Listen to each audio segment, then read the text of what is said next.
খাগড়াছড়ির দীঘিনালায় দুই সশস্ত্র গ্রুপের গোলাগুলিতে 4 জন নিহত হয়েছে। এ নিয়ে বিস্তারিত জানবো, যুক্ত হচ্ছেন সহকর্মী সমীর মল্লিক। সমীর, যারা মারা গেছেন তাদের পরিচয় জানা গেছে কিনা, আর এই গোলাগুলির ঘটনা কখন ঘটেছে? বান্ডেল থাকলে প্রতি সেনমানিতে টাকা বাঁচবে। বিকাশ সেনমানি বান্ডেল কিনে জিতুন প্রতি লেনদেনে।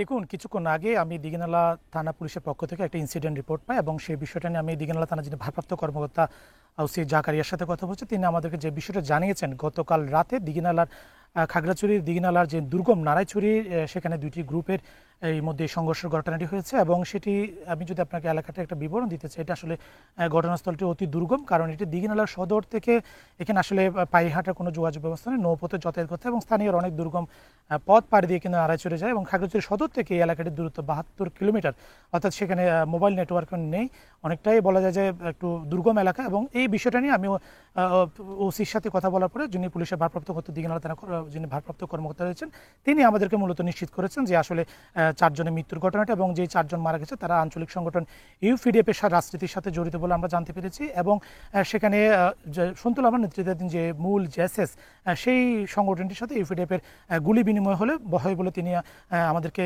বিষয়টা নিশ্চিত করেছেন। এবং যে 4 জন মারা গেছে তাদের মৃতদেহ কিন্তু নিয়ে যাওয়া হয়েছে, অর্থাৎ সেখানে যে অংশটি সেখানে গুলি বিনিময় অংশ নিয়েছে তারা হয়তো সে নিয়েছে, অর্থাৎ পুলিশের কাছে এই বিষয়ে আসলে এখন পর্যন্ত কোনো ছবি বা মৃতদেহ পুলিশের পক্ষ থেকে অভিযান বা কাউকে গ্রেপ্তার করা হয়েছে কিনা?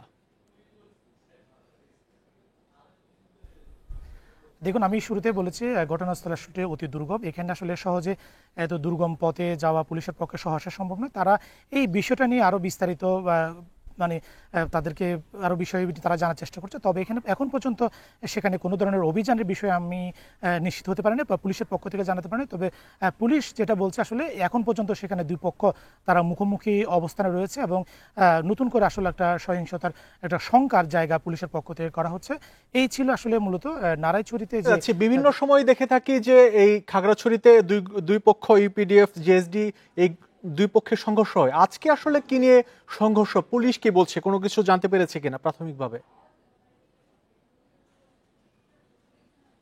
দেখুন, গতকাল রাতের 8:30টার দিকে এই ঘটনাটি হয়েছে নারায়ছড়িতে এবং সেখানে মূলত হচ্ছে দুই পক্ষের আধিপত্যর জায়গা থেকে কিন্তু আমরা বিভিন্ন সময় দেখছি যে সমস্ত এলাকায় বিশেষ করে পানছড়ি এবং এই যে লাইন নারায়ছড়ি এই অংশটিতে আসলে বিভিন্ন সময় দুই পক্ষ অর্থাৎ জেএসএস এবং হচ্ছে ইউপিডিএফ এর মধ্যে সারা বিভিন্ন সময় আমরা বছরে বিভিন্ন সময় দেখেছি, সেখানে আমরা বেশ কিছু মৃত্যুর খবরও আমরা দেখি যে আসলে দুই পক্ষের সংঘাত হয়। মূলত সেই অঞ্চলগুলোতে নিজেদের আধিপত্য জায়গাটি টিকিয়ে রাখার জন্য উভয় পক্ষই আসলে বিভিন্ন সময় এই সংঘাত সহিংসতায় আসলে লিপ্ত হয়।